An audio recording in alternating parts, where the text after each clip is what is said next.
Topic for today's discussion is maternal and fetal complication of systemic lupus erythematosus. Reference is Green Top article published in 2012. So we will discuss the SLE. What is SLE? SLE is basically an autoimmune condition that has multi-organ involvement. It is approximately 10 times more common in women than in men and often diagnosed during the childbearing years. SLE is known to increase the risk of spontaneous miscarriage. It can also cause fetal growth restriction and increase rate of sudden IUD preeclampsia and preterm delivery. Management of women with lupus nephritis can be difficult as this may mimic and overlap significant with preeclampsia. Multidisciplinary management of pregnant women with SLE ensure optimal surveillance of both mother and fetus. Usually, SP came from this topic like the most favorite CPSP question and all along with the MRCUG that congenital heart block leading associated with the SLE, Sjogren syndrome. So that is congenital heart block, which is 2 to 3%. So usually this type of MCQ came from this topic, but this is the important topic regarding the OSCE station. Usually the counseling station came from this topic. So this talk is enough for you have to read it and make a points of that talk, and it is enough for the OSCE station, and also some points we will discuss in this talk article regarding the MCQs. Introduction. SLE is an idiopathic autoimmune condition which has multi-organ involved because it's a chronic medical condition. So whenever the chronic medical condition in patient, so in that case you will involve the multidisciplinary team. It is not usually only the domain of obstetrician because it is associated with pregnancy, but you will involve the specific concern specialities like medicine, like rheumatologist, hematologist, everyone you will involve in chronic medical conditions. Diagnosis is based on both clinical manifestation and laboratory indices. So we will discuss later on what are the clinical manifestation, what are the laboratory findings that we will confirm the diagnosis of SLE. The disease course may be sporadic and unpredictable, but it is typically characterized by periods of relapse and remission. The article discussed both the maternal and fetal complication of SLE and management of disease during the pregnancy. So what is the incidence? The literature quote variable rates of SLE which may be due to improvement in diagnostic testing. The American Rheumatism Association first devised a framework for SLE in 1971. The disease affects women and men in a ratio of 10:1. So you have to remember this. It could be one of your MCQ that what is the in SLE, whether it is in what is the ratio and whether it affects women more or men. So it will affect the women more as compared to men, 10:1. And what is the prevalence? The prevalence of SLE of childbearing age is around 1 in 500. What is the pathophysiology? The exact cause of SLE remain unknown, but it has been proposed that environmental triggers such as UV light or viral infection, for example, the Epstein-Barr virus, combined with the genetic predisposition form the basis of the disease process. So this is basically exact causes unknown, but the basic concept for pathophysiology of SLE is that due to environmental triggers, ultraviolet light or viral infection like Epstein-Barr, they because it is autoimmune condition and they aggravate it. There is a 25% concordance for SLE among monozygotic twins. Usually it is 25% association with monozygotic twins. The disease is characterized by immune complex deposition which cause inflammation in the vascular beds because it is an autoimmune condition. So what happened in this, that the immune complex deposition form and that cause inflammation, specifically involve the vasculatures. There is polyclonal B cell activation which is thought to result in anti-nuclear antibody production, and this is also an associated impairment of T cell regulation and deficiency in complement which lead to failure to remove these immune complexes. So the immune complexes are very difficult to remove from the body. They form a complexes in the form of, and which is thought to be result in formation of anti-nuclear antibody production. So that's why we will do investigation in this case is the anti-nuclear antibody because these are formed in SLE. That's why we will do this investigation. So what are the criteria? As we have discussed that what are the lab criteria and what are the clinical symptoms. So the clinical symptoms important for the SLE is that malar rash, discoid rash. You have to read this, that what is malar rash. This is basically a definition that you have to differentiate is how is the malar rash look like, what is the discoid rash, photosensitivity, oral ulcer, arthritis, pruritus, renal disorder, neurological disorder, hematological orders like hemolytic anemia with reticulocytosis. Whenever the CBC picture showing that hemolytic anemia with reticulocytosis, so one of your differential would be SLE. Leukopenia, lymphopenia, thrombocytopenia, as already we have discussed in ITP, that one of the cause of thrombocytopenia is SLE. You have exclude SLE, and then ITP would be your exclusion diagnosis of exclusion. Immunological disorders like anti-DNA antibody to NAFE DNA in abnormal titer, or anti-smooth muscle, presence of antibody to smooth muscle nuclear antigen, or positive findings of antiphospholipid antibody. So this type of immunological disorder will be present in the SLE. Positive anti-nuclear antibody because immune complexes are formed at abnormal titer of anti-nuclear antibody by immunofluorescence or by equivalent assay at any point in time and in the absence of drugs. So these are the positive anti-nuclear antibodies in SLE. Whenever the patient is already having SLE and she's present with pre-pregnancy counseling, how will you counsel this patient? So this patient came as a pre-pregnancy counseling, and as well as the patient got pregnant and she came at the first time. So this type of stations came in MCQ, in the OSCE station. This should form the first part of the management for women with an established diagnosis of SLE. A conception in a period of quiescence has been shown to reduce the likelihood of flare of their disease during pregnancy. Fertility is not thought to be reduced in women with SLE unless there is a concurrent ovarian failure associated with high use of cumulative dose of cyclophosphamide, particularly in older women, or unless there is end-stage renal disease, chronic kidney disease stage 5 associated with lupus nephritis, which causes amenorrhea. So whenever the patient came with SLE and for pre-pregnancy counseling, so you will take the detailed history. So you when was the last flare-up? So the duration of the last flare-up, if it is at least more than 6 months, so it will be safe that it is less likely to recur in pregnancy. But it is less than 6 months, usually you should advise that she should not get pregnant. At least 6 month duration we will need in SLE, that the patient is disease free, means the flare-up is controlled. And important thing is that the patient having not any, the SLE will not involve any organs that are severely impaired, like for example kidney involvement, like the patient is having lupus nephritis, so they are more prone towards the high risk in pregnancy, and in these with lupus nephritis, with chronic kidney disease, more chances of miscarriage and fetal growth restriction later on, and preeclampsia.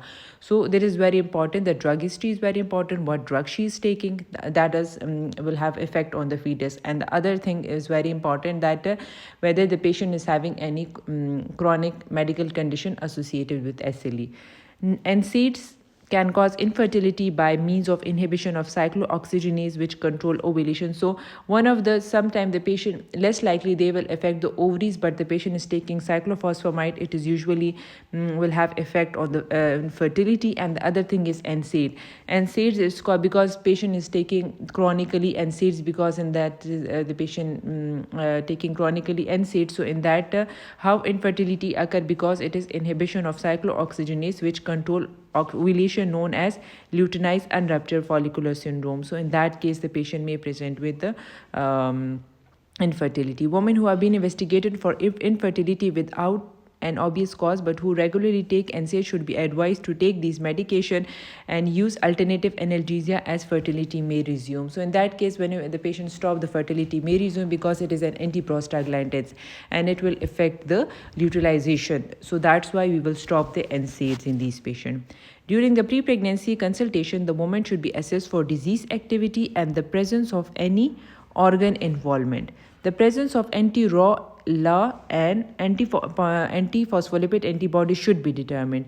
These antibodies are very important. These antibodies are associated with congenital heart block and neonatal cutaneous lupus syndrome.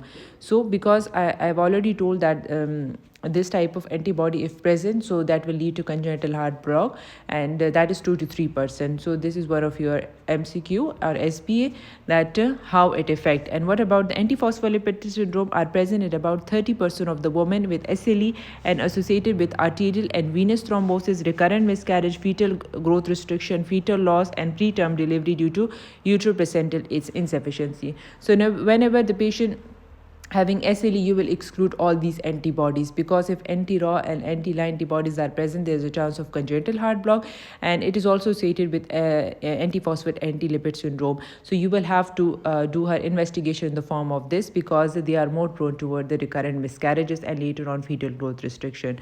So how much it is associated, that is 30%. So this one is also one of your SBA, that at APLS and SLE is how much percentage, that is 30%.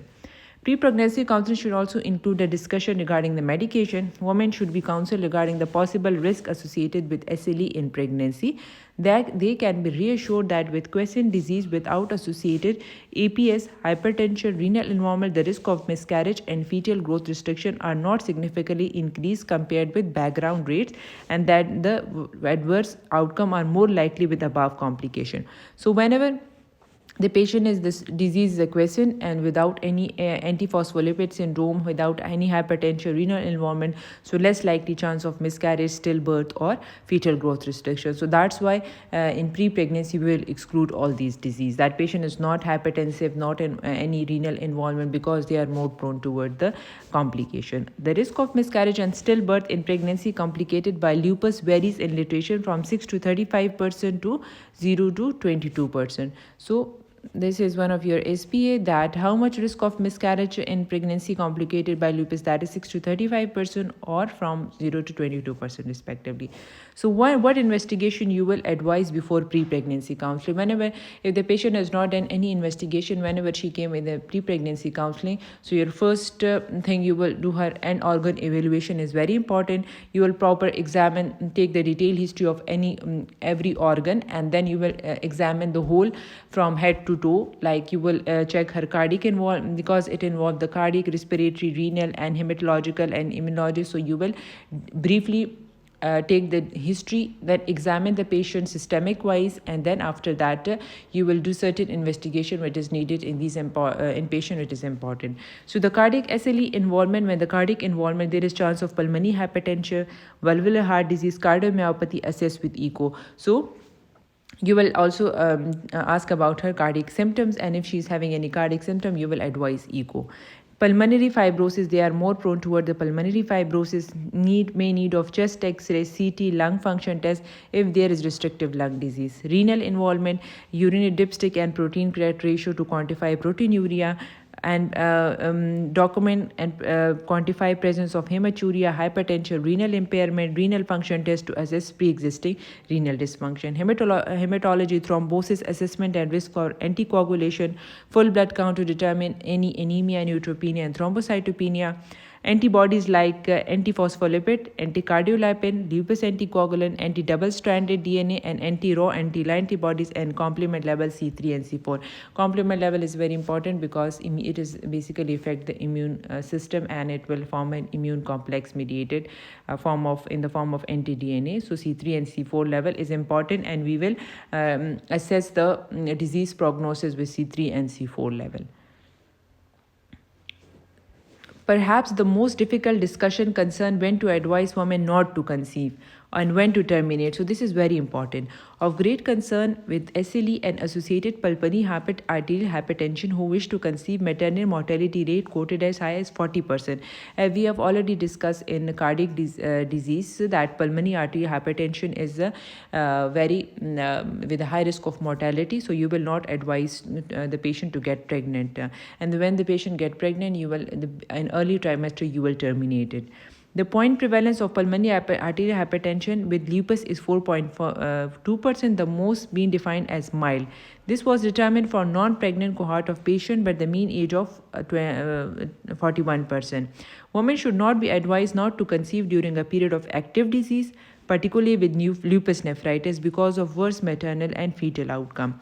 In general terms, women with SLE have 2 to 4-fold higher rate of complication compared with those without the disease. That include preeclampsia, preterm delivery, and fetal growth restriction. All are discussed in this article. So you have to tell the patient that the SLE, when the disease is not controlled, it will have a greater complication of both the maternal and fetal. That is increased risk of preeclampsia, stillbirth, fetal growth restriction, and the lupus nephritis is a very have a greater risk of complication with the lead of preeclampsia, fetal growth restrictions. So you, in that case, you will also avoid pregnancy. Termination of pregnancy of preterm delivery should be considered in presence of uncontrolled hypertension and or worsening renal function despite optimal pharmacological therapy. So these are the important points, that in which case you will avoid termination: in presence of uncontrolled hypertension or and that will have a renal function. This may be related to a flare of lupus nephritis or severe early onset preeclampsia, particularly if there is associated APS. In active lupus nephritis with worsening renal function, increased proteinuria and hypertension, it may be necessary to use such treatments such as cyclophosphamide and mycophenolate mofetil, which are associated with congenital malformation if used in the first trimester, which can appropriate counseling should be offered. So these drugs are very important when the patient is having lupus nephritis, and that can be controlled with cyclophosphamide and mycophenolate. So when the patient is taking these drugs, you will advise not to get pregnant because they will have a congenital malformation in the fetus. What is obstetric management? It is important to appreciate that not all pregnancy in women with SLE need to be considered at high risk. Careful identification and stratification should take place to allow women on the individual basis. Women with quiescent skin or giant disease, which have no other underlying organ impairment and which do not require multiple drug therapy or incremental increase in their current dosage, are very different from those with a history of nephritis, hypertension, and concurrent APS. So those is having no history of nephritis and uncontrolled hypertension or current antiphospholipid antibody syndrome, so the pregnancy will be very smooth. But those with having they did not get pre-pregnancy counseling and they got nephritis and pulmonary hypertension, so they are more prone toward the complications. So you have to discuss the patient that she is having a high risk patient and will have a increased risk of fetal miscarriage, preterm delivery, and those having increased risk of preeclampsia, and so these are the increased risk of thrombosis, because with APS the patient is more prone toward the thrombosis. So if the patient get pregnant, then you will get early treatment for these conditions. Pregnant women with active SLE, lupus nephritis, anti-RAW and anti-LA, antiphospholipid, anti-BIS should be considered as a high-risk group and managed in center with appropriate experience. Care should be carried in multidisciplinary setting. Involvement of obstetrician, midwives, physician, hematologist work to optimize the care. It is difficult to recommend precisely how often these patients should be reviewed, but those with more active disease need closer monitoring, often required hospital admission. For those individuals with stable, a 4-weekly review of disease activity and regular assessment of fetal growth, BP, and proteinuria are appropriate. So whenever the patient is having an active flare and she got pregnant, so she need vigilant monitoring, and but if the disease is controlled, then 4-weekly monitoring is enough for this. And at every visit you will check her blood pressure, you will do her urinary to check her proteinuria, and the important thing, you will assess her fundal height to look for any growth restriction. For those at a particular risk of fetal growth restriction or preeclampsia because of active disease or previous history, more frequent an assessment is indicated. For women who are anti-RAW and LA positive, the fetal heart rate should be monitored and recorded at each visit, and echo assessment at 18 to 20 weeks and 28 weeks of gestation. This is your SPA, that when will do echo if the anti-RAW and anti-LA antibodies are positive at 18 to 20 weeks and then 28 weeks. Careful obstetric management, awareness of the possibility, and SLE changes are pregnancy and SLE changes are summarized in the table. So how will you differentiate that the pregnancy and SLE related changes? Anemia, it is normally physiological, and how will you differentiate it is that is pregnancy related or lupus. So anemia of chronic disease or hemolytic anemia pictured in lupus activity. Proteinuria preeclampsia, physiological increased baseline of proteinuria related to pregnancy and withdrawal of ACE inhibitor, and that is in lupus activity nephritis. Joint swelling and mechanical arthralgia, gestational thrombocytopenia due to gestational help preeclampsia, you will exclude all these. And the other is in lupus activity inflammatory synovitis and immune thrombocytopenia and APS. Facial rash, melasma, and facial blushing, that is normal in pregnancy, and the in lupus activity, that is malar rash. Seizure could be due to preeclampsia, due to eclampsia, and seizure due to neuropsychiatric lupus cerebrovenous thrombosis, that is due to APS. Risk of thromboembolism. Women should be assessed increased risk of thromboembolism because due to particularly in concurrent with APS. So they are high risk of thromboembolic event. Women who have a previous venous thromboembolism, some of whom may be a long-term warfarin, should receive thromboprophylaxis with low molecular weight heparin throughout the pregnancy or for 6 weeks postpartum until converted to warfarin. So if she's having a previous history of thromboembolism and she's having APS, so in that case you will start her on early treatment with as early as possible. You will, and throughout pregnancy, you will anticoagulation. But those with the sometimes the patient with the recurrent miscarriage, so recurrent miscarriage obviously. Criteria for recurrent miscarriage and APS, you will start her on. Once the patient get pregnant, you will start both anticoagulant and aspirin. How will you manage the management of SLE flare? The risk of an SLE flare in pregnancy is increased with active disease in 3 to 6 months prior to conception. With the majority of these flares occur in the second half of pregnancy, most flare can be managed expectantly with medical management and adjust the drug therapy. The blood pressure should be monitored closely to detect pregnancy-induced hypertension or preeclampsia, and women should be screened for proteinuria, which should be quantified either urinary protein create ratio or 24-hour collection. So, these are, you will check her BP and proteinuria. Distinguish preeclampsia from, how you distinguish the preeclampsia from lupus nephritis.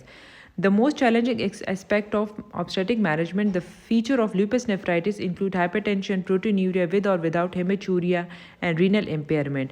But with the lupus nephritis is caused by autoantibodies which produce immune complexes. These are deposited in the kidneys and they activate the complement cascade, causing a generalized inflammatory response. The presence of hematuria at red cell cast or as well as rise in anti-DNA titer or fall in complement level help to distinguish this from preeclampsia. So how you will differentiate the normal preeclampsia from the lupus nephritis? In lupus nephritis, there is a along with preeclampsia proteinuria, there will be red cell class, there will be positive anti-DNase antibody titer and reduced complement level. In addition, lupus activity in non-renal organ system suggests lupus nephritis flare is more likely. New onset lupus nephritis without a previous history of renal involvement is unusual but not possible.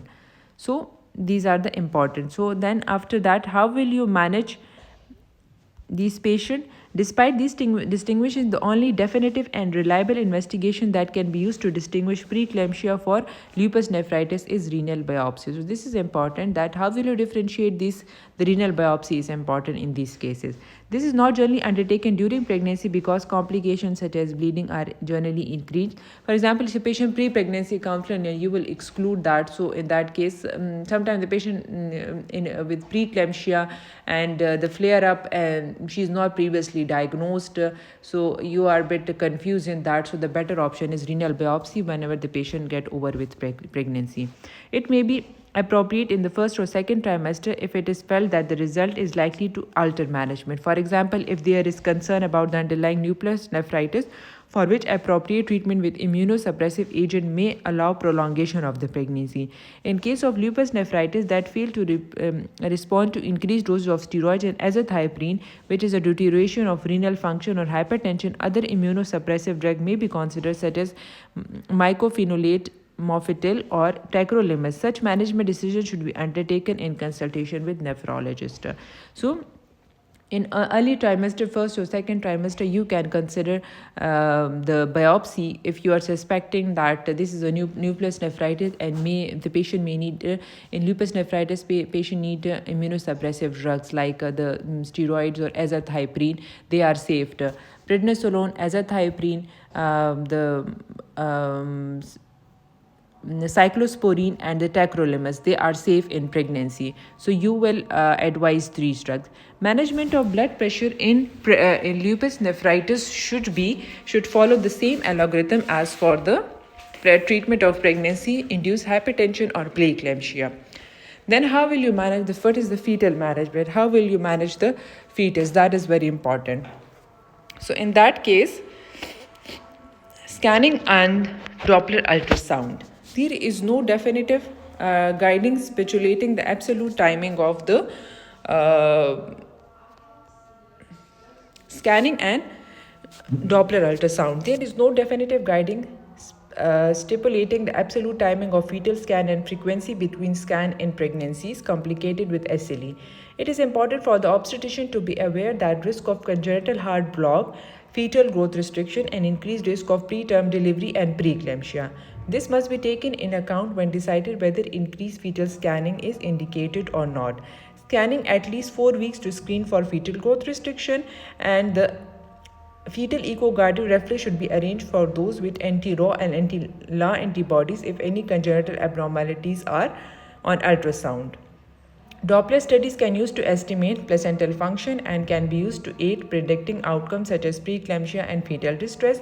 Uterine artery Doppler should be first carried out at 20 weeks and repeated 4 weeks later if any abnormality is found.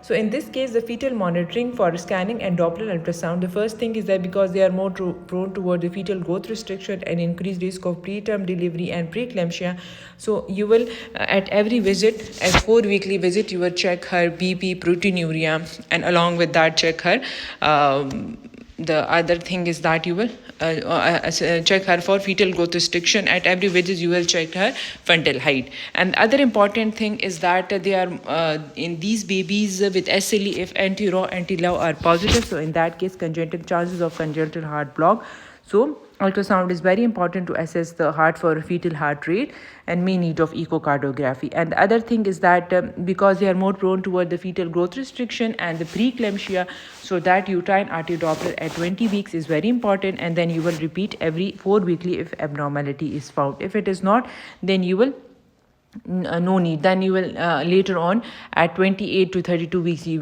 will need umbilical artery Doppler.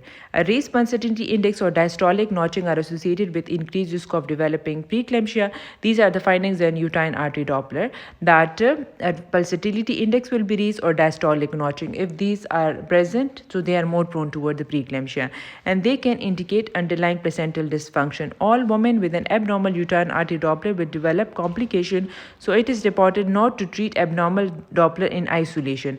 Second trimester Doppler have been shown to predict late pregnancy outcome in SLE and not in APS, but not all studies. The other thing is fetal growth restriction. This is common context of pregnancy complicated by hypertension, APS, and preeclampsia. It is not surprising that the pregnant women with SLE are also at risk of fetal growth restriction. It may affect nearly 1 in 4 pregnancy with maternal SLE reported as occur as many as 35% presented with concurrent lupus nephritis. So with concurrent lupus nephritis, the rate would be fetal growth restriction is about to 35%. So it will be increase in lupus nephritis. The other thing is congenital heart block. Anti-Ra antibodies can cross the placenta and destroy the Purkinje system. This usual presentation of a fixed fetal bradycardia of 60 to 80 per minute or ultrasound scan, it occurs in 2 to 3% of the fetus. This is an important point for SBA. With anti-Ra antibodies, and there is recurrence rate of 16% in sexes. This is also, these two are your SBAs, that the risk is 2 to 3% and recurrence risk is 16%. And it is associated with significant perinatal morbidity and mortality, half-life of infant requiring pacing by first year of life. Congenital heart block develop between 18 to 26 weeks of gestation, so that's why fetal echo at 20 weeks. If it is normal, then you will repeat again at 28 weeks.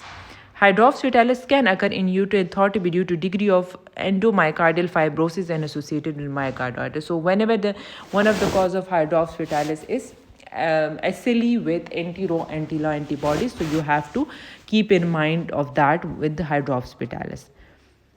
Lupus rash. This form of part of neonatal lupus erythematosus spectrum manifests annual inflammatory lesion which appear much like lesion of subacute cutaneous SLE. The lesions are more commonly seen on the face and scalp, appear typically after UV exposure in the first 2 weeks of life but 3 to 6 months postpartum. The rash generally appears spontaneously and can persist up to 6 months postnatally until the neonate clears the maternal antibodies. Because the maternal antibodies cross the placenta and it will affect the immune system of the baby. So the baby also develops neonatal lupus rash. So at least when the maternal bodies up to at least 6 months, it will take that the maternal antibodies are removed from the body of the neonate. It is rarely for neonatal cutaneous lupus and congenital heart block to occur together in the same individual. Skin biopsies show histopathology and immunofluorescence typical of that of cutaneous lupus. Preterm delivery. This is more common in pregnancy complicated by SLE and it is often compounded by obstetric intervention and a tendency to deliver when the fetus is mature. Premature rupture of membrane also regarding as being more frequent in pregnancy complicated by SLE and are generally quoted as 20%. So how much risk of preterm delivery that is, or if your SPA preterm, that is 20%. So although if there patient risk of preterm delivery, so need early steroid tocolytics, you will give her in that condition. The next important thing is drug therapy. What drugs you will give to these patients and that are safe in pregnancy.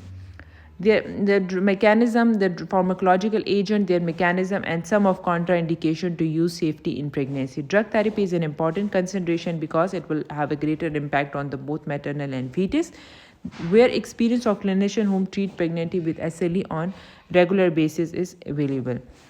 Glucocorticoid, mainly in the form of prednisolone, are frequently but not exclusively used as one of the first-line treatment in pregnancy. The doses used does not vary greatly between pregnant and non-pregnant. The risk of adverse effect of steroid on the fetus is thought to be low with little evidence for congenital malformation and neonatal adrenal suppression. So prednisolone is safe. Prednisolone, methylprednisolone and hydrocortisone are more efficiently metabolized by placental enzyme than DEXA and beta and therefore cross the placenta in small amount only. So the adverse effect of steroid on the mother, however, are more numerous. In fetus, the steroid complication are less chance of adrenal suppression or congenital, but in the mother they have risk of lead to increased risk of infection, weight gain, immunosuppression, therefore increased risk of infection, acne, GI irritation. The most important adverse is increased glucose intolerance.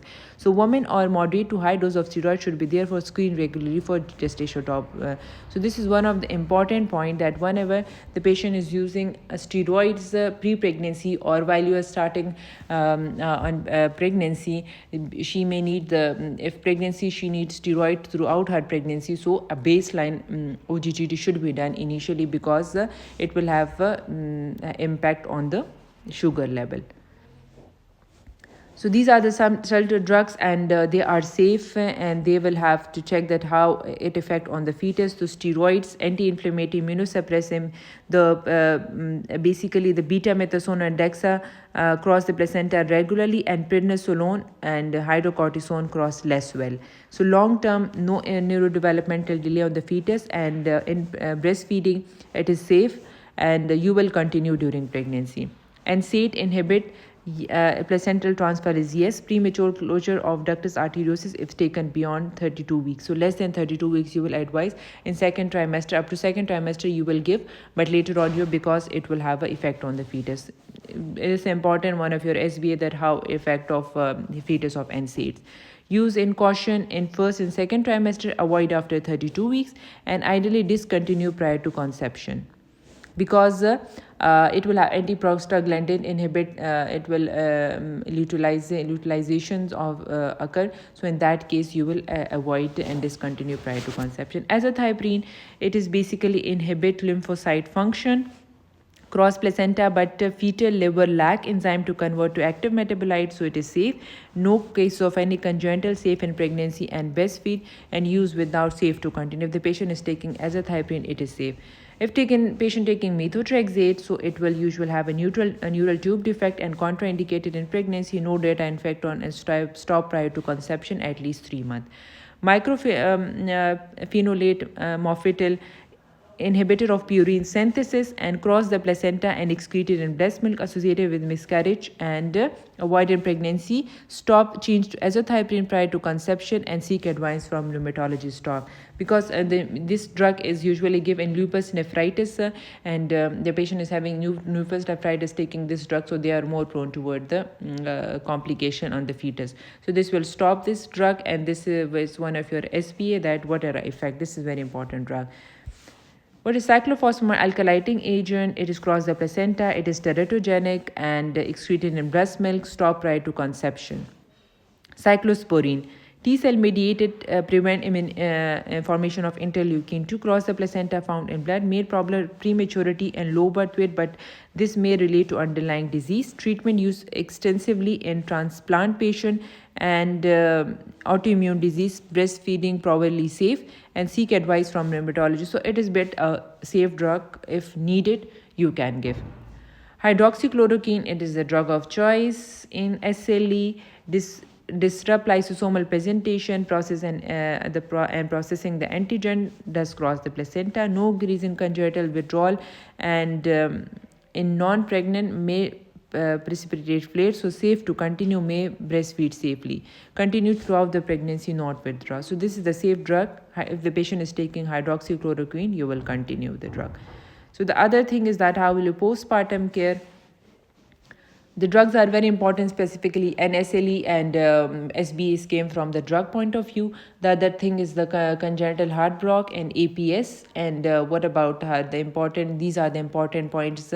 And what is the criteria, lab criteria and clinical criteria. So whenever the patient fit in clinical criteria, at least 2 clinical criteria and 1 lab criteria, so this will make a diagnosis of SLE. So you must have a clear knowledge about the clinical, what is the clinical symptoms and what are the lab criteria. We have already discussed in that table. The postpartum care, ongoing management and treatment of any underlying pregnancy-induced hypertension, a risk of and prophylactic regime from thrombosis, particularly in women with APS and who have previous history of thrombosis and nephrotic syndrome. Advice regarding contraception, avoiding estrogen-containing preparation, increased risk of flare. So estrogen COCPs are usually avoided. And vigilant concerning the increased risk of lupus flare in postpartum. So in postpartum, you will vigilant monitor these patients because they are more prone toward the flare. So these are important points that I have discussed in SLE. So this is an important topic regarding both 2 to 3 must MCQs came from this topic. And the other thing, this topic is very important regarding the OSCE station. And these are the points you will tell the patient, and if it came as a teaching station or as a structured discussion. So this is very important topic in regarding the OSCE station. So hope you find the lecture good.